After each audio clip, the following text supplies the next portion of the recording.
Hello everyone. So this is Physics for Grade 10, page 42, sample problem 2b.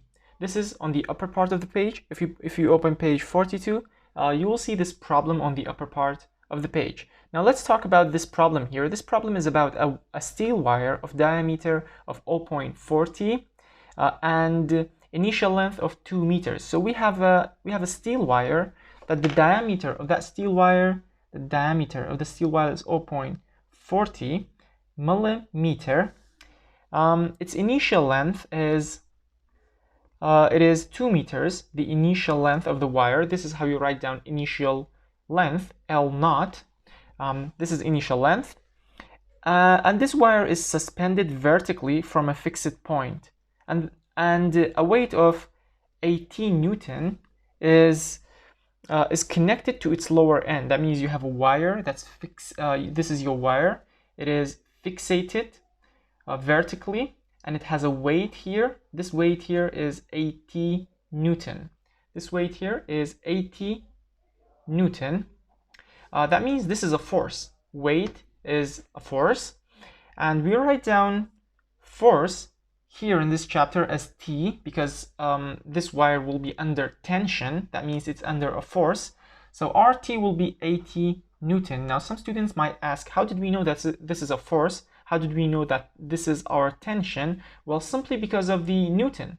We said the wire's weight is 80 Newton. When I say Newton, that means I'm talking about force because the unit of force is Newton, as you guys know. So that's our force, which we call a tension here in this chapter. All right, what else we have? The resulting elongation of the wire is 6.4 millimeters. The resulting elongation, that means this weight here will elongate from my wire. It will make it stretch. So you will have an elongation. And what is elongation? How do you write down elongation? Elongation is simply L minus L naught. That is, how do you write elongation? So what is the elongation? The elongation is 6.4 millimeter. Now you may notice on your book it's not written in the given part. By the way, if you look at the given part of your book, the solution, it's written L multiplied by L naught, which is a mistake in the book. This is a mistake in the book. Elongation is not L multiplied by L naught. Elongation is L minus L naught. All right, so this is a mistake that you should fix on the book. All right, so this is our given. This is what's given to us. And what is required, the unknown.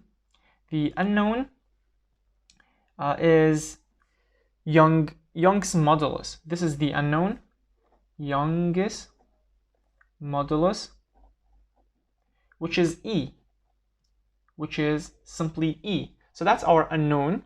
How do we find that? Well, before we find the Young's modulus, we've got two units that I would like to convert. I've got millimeter here. I don't want millimeters. I would like to change it to meter. It will make my answer way easier to solve. Why? Because my initial length of the wire is in meters. So it will be better if I change all my millimeters to meters so that it can match the initial length of my wire, so that I don't have any confusions. So it's simple to change the unit. You can just do the unit conversion. And here in this case, I'll get 0.4 times 10 to the power negative 3, because milli is 10 to the power negative 3 meters. So this is how you change the unit from millimeter to meter. Same thing here for the elongation. It's the same case. I've got 6.4 millimeter. I'd like to change it. You'll just simply change it to 6.4 times 10 to the power negative 3. Again, negative 3. Why is that? Because it's milli. So that's why it's negative 3 meters. And there you go. This is how you change the conversion of units. I don't need to change this meter because it's already in meter. I don't need to change Newton because Newton is the exact unit that we need when we talk about force or when we talk about tension. All right. So let's move on to the solution of the question. To calculate Young's model, we can use the definition. We said Young's model is the ratio of stress to strain. If you guys remember, the Young's model is simply the ratio of stress, sigma, over strain, epsilon. All right, so what is stress? If you write down the equation for stress, stress is basically tension over area, which means force over area. Strain is elongation over initial length. So these are, this is my equation, but I would like to write it in a proper way. I would like to change this division into a multiplication, and this denominator will flip. The L initial will go up, the elongation will go down. So this is just a mathematical trick that you use to make your equation to look more proper. So I've got T over A here. I wrote down this the same, nothing has changed here. But then I'll change this division into multiplication. And once you change the division into the multiplication, the denominator here will flip. The L naught, initial length, will go up, and the elongation will go down. Alright, so just to fix this here, T multiplied by L naught, I'll get T L naught, nothing happens. A multiplied by elongation, I'll get A elongation, nothing happens.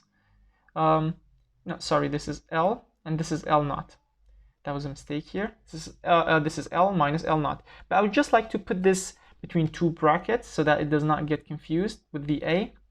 So that's it. This is a more proper way to write down Young modulus equation. You could simply start here and go all the way there every single time. All right. So now that I have the equation, I'll just simply put down the numbers that I have. Okay, I'll just simply put down the numbers that I have. All right, so let me insert the numbers that I have. Do I have tension here in the equation? Yes, I've got tension, which is AT. So let me write it down here. This is my E, Young modulus. T is 80 Newton. So I'll write down T here, which is 80 Newton, multiplied by L naught, which is initial length. What is my initial length? It is 2 meters. Let me show it to you. 2 meters. This is my initial length. So let me insert my initial length. That is 2 meters. All right. What about the A? What is my A? Well, I don't have A. If you look at the given part here, I don't have A. But what I have is the diameter. I can find area using diameter. That's an information that you can use to find area. So how do you find area using your diameter? Well, I'll simply do it here. In this small corner, it should be really easy. Area is basically pi multiplied by r squared in the case of a wire, of course. In other cases, it could be different things, but in the case of a wire, area is simply pi multiplied by r squared. Now, we have pi. Pi is 3.14. That's a constant. It's a mathematical constant. But we don't have r. But that's easy because r is radius, and radius is half of the diameter. Now, I have the diameter, and I'll just turn this diameter into half. That means I have the radius. Simple. You just divide the diameter by 2, divided by 2. So let's say that this is the division. This is my diameter. Divided by 2, you will get r. So that's how you get r. You simply divide your diameter by 2. And if I divide my diameter by 2, 0.4 divided by 2, I'll get 0.2. So my area will simply be pi multiplied by 0.2 times 10 to the power times, I'll write it down here, times 10 to the power negative 3 to the power 2, because it's all squared, right? I'm sorry about this mess here. This is a bit messy, but it's all squared. All right. Once you write down the diameter, you should square it, because you've got a square in the equation to find area. All right. So you'll put everything in your calculator. You'll write down 3.14 in your calculator multiplied by 0.2 times 10 to the power negative 3 squared. Okay. Multiplied by 10 times to the negative 3 squared. So you will put all those numbers in your calculator. You should get an answer. I know this is a bit messy here. Sorry about that. But you can do it yourself. No problem. Just write down pi multiplied by 0.2 times 10 to the power negative 3. Why 0.2? Because I had 0.4 divided by 2. If you put this in calculator, you will get 0.2. times 10 to the power negative 3, and you have to square it, by the way, because your radius is squared in the equation. So don't forget this square in your calculator. Once you put all of this together, you will get a number. I don't know what the number exactly is, but you should put it here in the denominator, right? Because we wrote down the tension. We wrote down tension here, AT. We wrote down the initial length, 2, And now you will write down your area. You just found it in the little corner. If you put it in the calculator, you will know what your answer is. So you will write down the answer here. Let's say this question mark represents my number. I don't know what the number is because I don't have a calculator next to me. But you calculate your thing and you will get the number. So this is the A.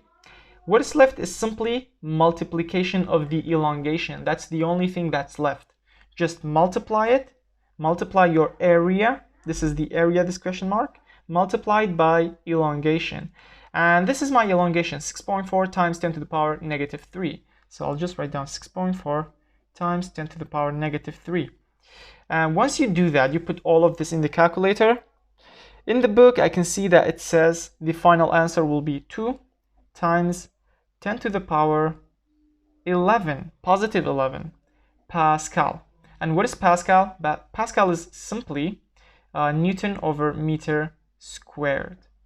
Newton over meter squared, which is the same unit for stress and the same unit for Young modulus. So this is how you solve the question. Every bit of this question is really easy. Every part is really easy. The only thing that you should do, and not to confuse yourself, is changing the diameter to radius and putting the radius in the equation of area. And once you find the area, you will put the area in your equation, in the denominator. You will put it here. This question mark represents the area.